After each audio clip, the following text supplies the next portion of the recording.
Hey, in our earlier message about the seeking revenge on people, I told a story about a guy at the gym, and that was just part of the puzzle of something that's been going on with me for the past year. And I want to talk to you about the firsthand reality that I've come to face. You may have ahead of me or you may hereafter, but I wanted to share it with you because it has the potentiality to bring you to more light through the experience that I've had. Years ago, I came to God by faith, and that was an amazing event where I was humbled in that. In the presence of God, I was humbled by where I spiritually came to understand who He was and who I was in relation to Him, which was nothing. And I began a walk that started with, for 2 years, I would pray every morning as I drove to a school of ministry for God to increase my faith. And I've said this before, when God increases your faith, what He does is He challenges your faith. You know, He gives you circumstances where you are left to try to decide if you're going to trust in Him or you're going to trust in yourself. And He increased my faith magnificently. And I learned when you ask God something, He will bring what the desires of your hearts are to fruition. It's not always fun, but He'll do it.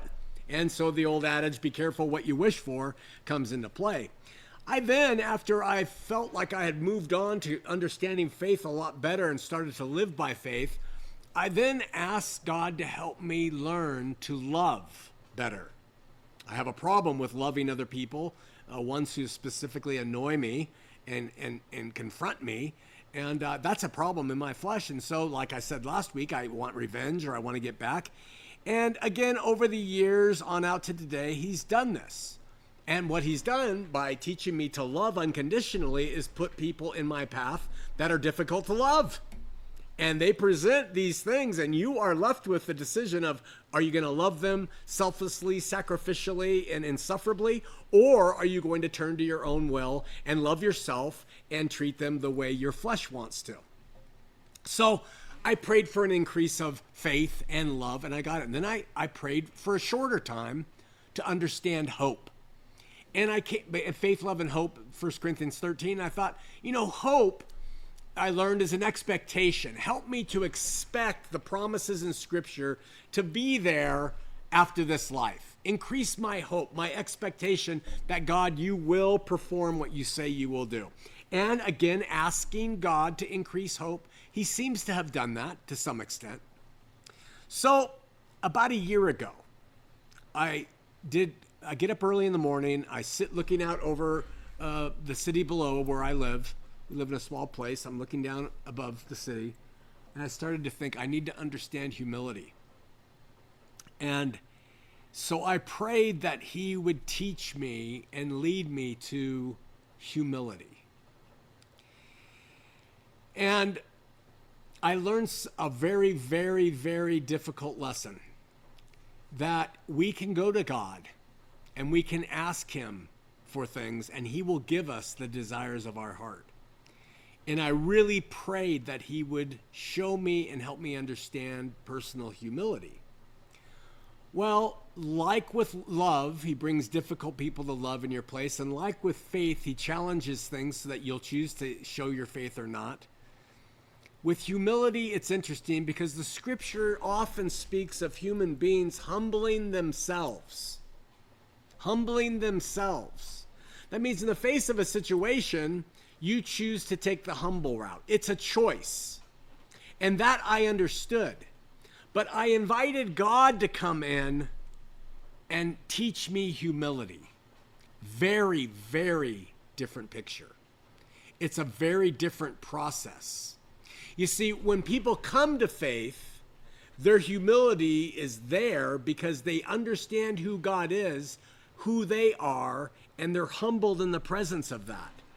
If you go on in the faith for a long period of time and you're walking with God and you're increasing in faith and love and His Spirit is abiding with you and you're walking in that Spirit, and then you ask Him to show you, to bring you to a place of humility, then what happens is you are confronted with what you look like without him.